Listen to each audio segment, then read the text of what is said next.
Oui, je m'appelle Éric Leblanc. Je suis de la communauté Innu de Uashat-Makmaliotanam et j'ai grandi au bout de la rue Cartier, plus précisément. Et cette communauté-là, on l'a quittée en 1975 lorsque j'avais 9 ans. Et là, maintenant, 48 ans plus tard, après avoir retrouvé mon statut Innu,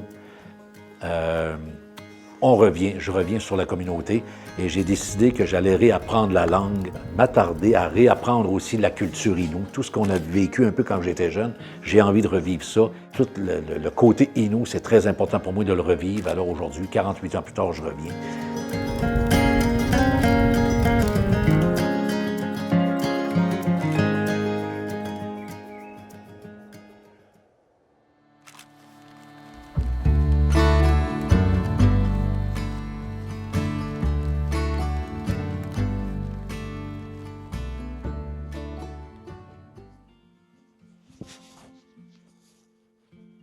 Aujourd'hui, j'aimerais ça qu'on parle de la chasse. La chasse, ça, écoute, la chasse, c'est venu très tôt dans ma vie. Je te dirais à partir de l'âge de peut-être 10-12 ans. 10-12 ans. On allait dans le bois ici en arrière, au Nitassinan. Puis moi, j'allais là avec mon père dans ce temps-là. C'est sûr qu'on allait aussi à Port-Cartier, on allait à Baie-Trinité. On se promenait avec mon oncle Sylvain Gagnon, le frère à ma mère. Quand il faisait beau, surtout, on se promenait le long des chemins, puis on laissait le petit véhicule, le petit pick-up à Sylvain dans le coin, puis on marchait à pied pendant 2-3 kilomètres. Puis après ça, on revenait. Tu sais. Puis à la fin de la journée, bien, tout le monde était content. On avait 4-5 perdrix tout le temps quand on revenait. Puis on se faisait cuire ça à la maison après, puis c'était excellent. Tu sais.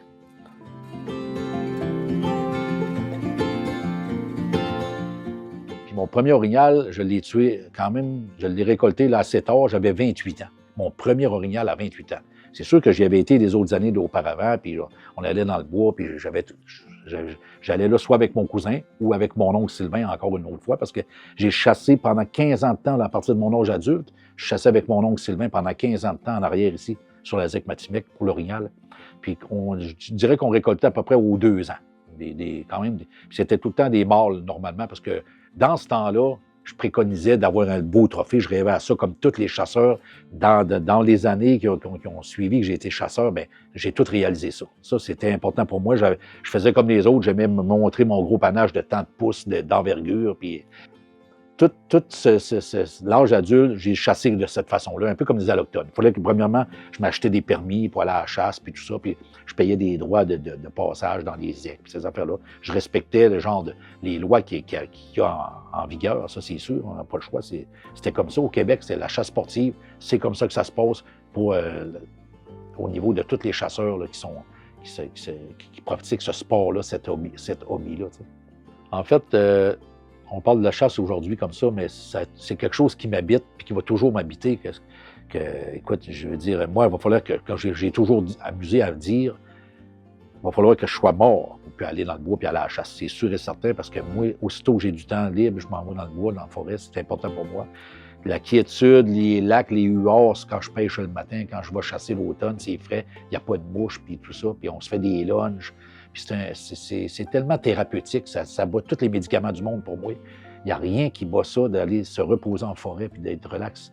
J'ai envie de le vivre plus avec la nature, directement connecté là, avec la nature, puis de ne pas m'étaler, de pas juste vraiment de vivre ce que je vis avec la bête là, de se nourrir, puis après ça, ben d'être bien comme ça, tu sais.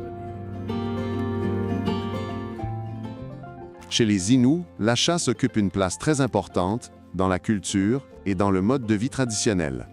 Depuis des générations, les familles Inuits vivent en relation étroite avec le territoire qu'elles appellent Nitassinan. Ce territoire immense leur a toujours permis de se nourrir, de se déplacer et de transmettre leurs connaissances. Parmi les animaux chassés, le caribou est l'un des plus importants. Pendant longtemps, il a été au cœur de la survie des familles Inuits.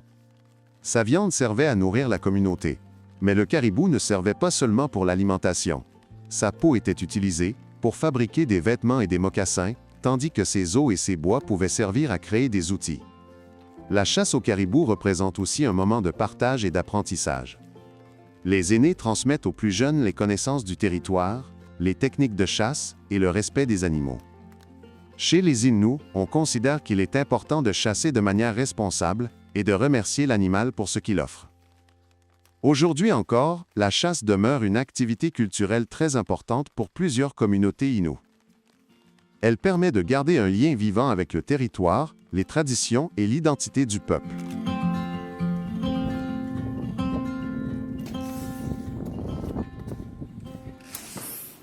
Ben là, il faut ce qu'il faut, hein, parce que là, je vais protéger un peu mon linge quand même, là, mettre mon petit soute de bois. Ils ont du plaisir, en tout cas. Ouais. Une première pour moi de venir préparer des caribous avec à la façon Innu, tout ça. Parce que moi, j'ai toujours été sur l'orignal, hein. J'ai jamais chassé le caribou. Alors, c'est sûr que ça va être tout du nouveau. Ça va être tout du nouveau pour moi d'apprendre ça. Parfait. Oh, c'est là que la balle a allé? Oui. OK. Ici encore. Ah? Ici. Il faut que tu ailles rejoindre. Parce que ça, c'est plus bon, hein, le trou là? Oui, mais il faut que tu ailles rejoindre ici. Il faut que tu tires ici. OK. Oui, comment?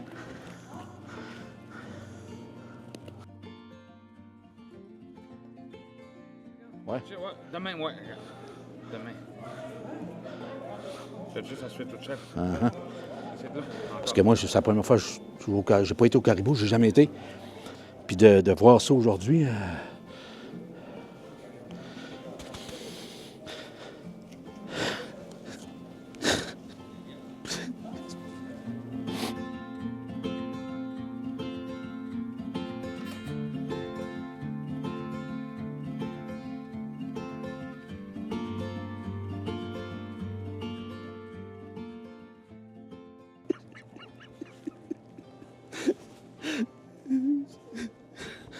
Merci, merci. Merci beaucoup. C'est la première fois que je fais ça. Aussitôt que j'ai réussi à tout l'enlever au complet, la peau, c'était la première fois. Alors pour moi, c'était un bouleversement émotionnel parce que je sais que l'animal sacré des Inuits, c'est le caribou. J'ai eu la chance de le faire, donc on me l'apprenne aujourd'hui ici à Maliotenam. Alors, je ne pouvais pas demander mieux. C'est sûr que l'émotion est venue par rapport à ça parce que ça fait partie, à quelque part, de l'acceptation. Ils acceptent d'être avec moi, eux autres, puis de me montrer qu'est-ce que ma nation, ils font avec ces animaux-là.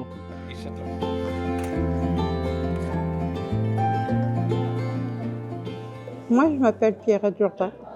Je suis à Ouahat, j'habite à Ouahat. Puis, c'est ça, oui. J'ai jamais quitté Ouahat depuis une cinquantaine d'années. OK. Oui. Chaque partie compte. Ils mangent tout. Que ce soit la tête, le cou, les côtes. Ils font plus de la viande séchée. Tu peux faire de la viande séchée comme tu peux faire de la viande poudrée. Ça dépend de la viande que tu prends. C'est comme des occasions spéciales. Okay. Tu ne vas pas manger ça de même dans l'après-midi. Ça prend une occasion spéciale, comme un mariage, un décès ou une fête extraordinaire. C'est là qu'on mange de la graisse de caribou parce qu'elle est très spéciale.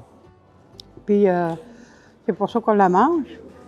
Puis l'Indien, nous, habituellement, le caribou, il est très populaire. Très populaire parce que c'est sûr que de plus en plus, il y en a plus. Puis on fait très attention. T'sais, même l'os compte, comme tu dis ici, là, l'os. Même ici, là, il y a il y a des os, puis ils vont couper ça, puis il y a de la moelle là-dedans. Ouais, c'est du gras. Mais il y a un os ici à l'intérieur, comme mon père fabriquait des hochets. C'est des os, là, c'est des petits de même. Là. Puis, en tout cas, lui, il prenait ça, il ramassait ça, puis il faisait des hochets avec ça.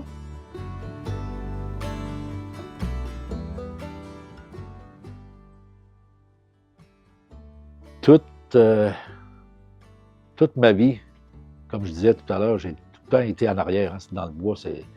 C'était la Zec-Matimec, c'était après ça, à côté de ça, c'était la réserve de Phoenix-Sept-Îles-Pont-Cartier. Tu sais. Il y avait des noms que j'ai appris, c'était tout ça. Le seul nom que j'avais jamais su comment ça s'appelait, maintenant je l'apprends parce que côté Innu, c'est le territoire des Inuits de Ouachat-Macmillioutenam, à l'arrière de tout ça, qui est tout jusqu'en arrière dans le nord, vraiment quasiment jusqu'à pas loin de, je te dirais, de Shefferville. C'est tout délimité pour des familles Inuits. Les Fontaines, les Grégoire, les Pinettes, tu sais, tous les territoires sont délimités pour eux, ces familles-là d'ici. Puis ça s'appelle le Nitassinan. Le Nitassinan, je ne savais pas c'est quoi. C'est la terre des Inuits. Tu sais, c'est leur territoire de chasse ancestrale et tout ça, de leurs ancêtres. Alors maintenant, moi, j'apprends qu'aussi mes ancêtres étaient là, les Fontaines. Alors, c'est tout nouveau pour moi. Je vois ça complètement différent d'une autre façon d'aller sur ce territoire-là.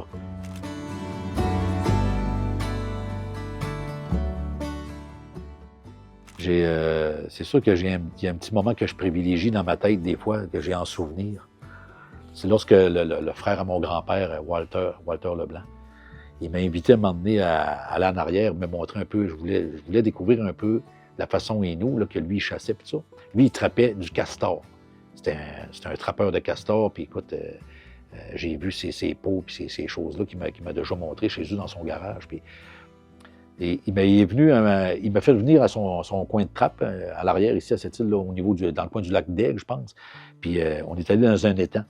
Puis là, il m'a montré un peu comment installer le piège, comment ça fonctionnait pour que le castor vienne à venir manger, puis en venant pour se nourrir là, ou le mettre aussi dans le trou où le castor rentrait pour aller dans sa hutte en dessous de l'eau. Là. Fait qu'il plaçait ça là. Fait que quand le castor arrivait là, il se poignait, puis c'est vraiment un piège carré qui ferme complètement, puis qui étouffe le castor là, complètement. Tu sais, le castor, il se trouve à être comme étouffé, puis il arrête ça, il arrête là. Tu sais. Par la suite, lui, il ouvrait tout ça, puis après, il garde bien sûr, il en mange aussi, mais il gardait surtout la peau, puis tout ça, puis il tannait ça. Fait que c'est un beau moment qu'il m'a montré, qu'il a pris le temps de me montrer, m'a emmené avec lui dans le bois là-bas. J'ai vraiment aimé ça, ce côté-là, partager avec lui, mon oncle, Walter. Fait que c'est un beau souvenir qui va rester longtemps dans ma tête là-dessus. Je me sens libre. Quand j'arrive maintenant, que je vais en forêt, j'ai plus de points ou d'inquiétude. Puis c'est pas parce que je faisais des choses en forêt qui n'étaient pas correctes ou que on va dire du braconnage ou des choses de même. C'est pas quelque chose j'ai jamais fait ça. Tu sais. J'ai toujours respecté quand même la nature, les limites de prise, puis tout ça. Parce que, bon, on veut pas, il y a toujours un côté des amendes puis des affaires qui est punitif là-dedans. Puis j'ai jamais voulu vivre ça en tant que chasseur. Il y avait une éthique, puis il y a toujours eu une éthique quand même. Puis cette éthique-là va continuer, même si en tant qu'Inou, je vais toujours les respecter, de prendre quelques poissons, puis de prendre un orignal peut-être par année si je suis capable, puis en plus d'en donner à ma famille, d'en donner à des gens qui en voudront, tu sais, parce que les aînés, puis les personnes qui ne vont pas à la chasse, bien eux, ils en mangent, mais bien vouloir ceux-là qui leur en donnent, bien sûr, s'il n'y a personne qui leur en donne, bien, ils n'ont pas. Fait que moi, j'ai ce côté-là du partage maintenant, je découvre ça, tu sais. Avant, je gardais tout ça, puis je en donnais quelques morceaux à ma famille immédiate, là, mais ça s'arrêtait là, tu sais, mais on n'en mange pas à tous les jours de ça quand même, là. On est quand même dans la vie de tous les jours moderne. Il y a des épiceries, il y a tout ça. Fait que c'est sûr que ce côté-là, c'est tout différent. Je vois ça complètement différent. Alors, maintenant, quand je vois là, bien, écoute, j'ai plus d'inquiétude, j'ai plus de stress qu'il faut que je dise que je sors de là, que j'appelle telle place pour dire « OK, je rentre là ». Tu sais. J'ai la liberté complètement. C'est vraiment une renaissance du côté de la chasse. Je pu survivre sans la revendiquer.